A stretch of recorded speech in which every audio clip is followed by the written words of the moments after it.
ಮಾಜಿ ಸಚಿವ ಎಚ್ಎಂ ರೇವಣ್ಣ ಅವರ ಪುತ್ರನಿಂದ ಭೀಕರ ಅಪಘಾತ ಸಂಭವಿಸಿದೆ. ಬೈಕ್ ಸವಾರ ಸ್ಥಳದಲ್ಲೇ ಮೃತಪಟ್ಟಿದ್ದಾರೆ. ಮಾಗಡಿ ತಾಲೂಕಿನ ಗುಡೆಮಾರನಹಳ್ಳಿ ಬಳಿ ನಿನ್ನೆ ರಾತ್ರಿ ಸುಮಾರು 10:30ಕ್ಕೆ ಈ ದುರ್ಘಟನೆ ಸಂಭವಿಸಿದೆ. ರೇವಣ್ಣ ಅವರ ಪುತ್ರ ಚಲಾಯಿಸುತ್ತಿದ್ದ ಫಾರ್ಚುನರ್ ಕಾರು ಬೈಕ್ಗೆ ಡಿಕ್ಕಿ ಹೊಡೆದಿದೆ. ಪರಿಣಾಮ 23 ವರ್ಷ ವಯಸ್ಸಿನ ರಾಜೇಶ್ ಸ್ಥಳದಲ್ಲೇ ಮೃತಪಟ್ಟಿದ್ದಾರೆ. ಅಪಘಾತವೆಸಗಿದ ನಂತರ ಕಾರನ್ನ ನಿಲ್ಲಿಸದೆ ಪರಾರಿ ಆಗಲು ಯತ್ನಿಸಿದ್ದ ರೇವಣ್ಣ ಪುತ್ರನನ್ನ ಸ್ಥಳೀಯರು ಬೆನ್ನಟ್ಟಿ ಹಿಡಿದಿದ್ದಾರೆ. ಅಪಘಾತ ನಡೆದ ಸ್ಥಳದಿಂದ ಸುಮಾರು 5 ಕಿಲೋಮೀಟರ್ ದೂರದ ಸನ್ಫ್ಲವರ್ ಫ್ಯಾಕ್ಟರಿ ಬಳಿ ಕಾರನ್ನ ಅಡ್ಡಗಟ್ಟಲಾಗಿದೆ.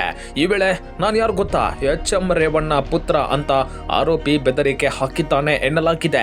ಘಟನೆ ತಿಳಿದ ಮಾಜಿ ಸಚಿವ ಎಚ್ಎಂ ರೇವಣ್ಣ ಸಹ ಫೋನ್ನಲ್ಲಿ ಸ್ಥಳೀಯರೊಂದಿಗೆ ಮಾತನಾಡಿದ್ದಾರೆ. ಕಾರನ್ನ ಪಕ್ಕಕ್ಕೆ ನಿಲ್ಲಿಸ್ತೇನೆ ಅಂತ ಹೇಳಿ ರೇವಣ್ಣ ಪುತ್ರ ಸ್ಥಳದಿಂದ ತಪ್ಪಿಸಿಕೊಂಡಿದ್ದಾನೆ.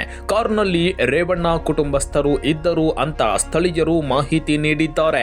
ನಂತರ ತಡರಾತ್ರಿಯಲ್ಲಿ ಎಚ್ಎಂ ರೇವಣ್ಣ ಅವರೇ ಫಾರ್ಚುನರ್ ಕಾರನ್ನ ಕುದೂರು ಪೊಲೀಸ್ ಠಾಣೆಗೆ ತಲುಪಿಸಿದ್ದಾರೆ. ಆದರೆ ಕುದೂರು ಪೊಲೀಸರ ನಡೆ ಇದೀಗ ಹಲವು ಅನುಮಾನಗಳಿಗೆ ಎಡೆ ಮಾಡಿಕೊಟ್ಟಿದೆ.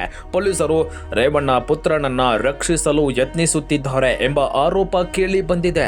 ಆತ ರೇವಣ್ಣ ಮಗ ಅಲ್ಲ ಅಂತ ಹೇಳುವ ಮೂಲಕ ಗೊಂದಲ ಸೃಷ್ಟಿಸಿದ್ದಾರೆ. ಗುಡೆಮಾರನಹಳ್ಳಿ ಟೋಲಿಂದ ಬಿಫೋರ್ ಒಂದು 100 ಮೀಟರ್ ಬಿಫೋರ್ ಅಲ್ಲಿ ಆಕ್ಸಿಡೆಂಟ್ ಆಗಿದೆ. ಸುಮಾರು 10:30ಗೆ ಆಕ್ಸಿಡೆಂಟ್ ಮಾಡಿರುವಂಥ ಕಾರು ಫಾರ್ಚುನರ್. ಅದು ಪ್ರಭಾವಿ ಈ ಮಿನಿಸ್ಟರ ಮಗನಾದ ಎಚ್ಎಂ ರೇವಣ್ಣವ್ರ ಮಗನಾದ ಶಶಾಂಕ್ ಗೌಡ.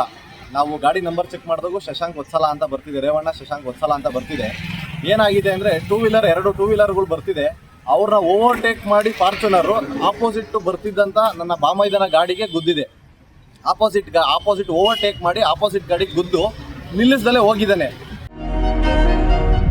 ಸೂರ್ಯಘರ್ ಮುಫ್ತ್ ಬಿಜ್ಲಿ ಯೋಜನೆಯಡಿಯಲ್ಲಿ ಸಾಂಪ್ರದಾಯಿಕ ವಿದ್ಯುತ್ ಮೇಲೆ ಅವಲಂಬನೆಯನ್ನು ಕಡಿಮೆ ಮಾಡಲು ಮನೆಗಳ ಮೇಲ್ಛಾವಣಿಯಲ್ಲಿ ಸೌರ ವ್ಯವಸ್ಥೆಯನ್ನು ಸ್ಥಾಪಿಸಲು ಅವಕಾಶ ನೀಡಲಾಗಿದ್ದು, ಸೌರ ಫಲಕವನ್ನು ಸ್ಥಾಪಿಸಲು ಮನೆ ಮಾಲೀಕರಿಗೆ ಬ್ಯಾಂಕ್ಗಳಿಂದ ಸಾಲ ಸೌಲಭ್ಯದ ಜೊತೆಗೆ ಸಹಾಯಧನವನ್ನು ನೀಡಲಾಗುತ್ತದೆ. ಸೌರ ಫಲಕಗಳನ್ನು ಸ್ಥಾಪಿಸಲು 30,000ದಿಂದ 78,000ವರೆಗೆ ಸಹಾಯಧನ ನೀಡಲಾಗುತ್ತದೆ. ಹಿಂದೆ ಸೂರ್ಯಘರ್ ಮುಫ್ತ್ ಬಿಜ್ಲಿ ಯೋಜನೆಯಡಿ ನೋಂದಾಯಿಸಿಕೊಳ್ಳಿ.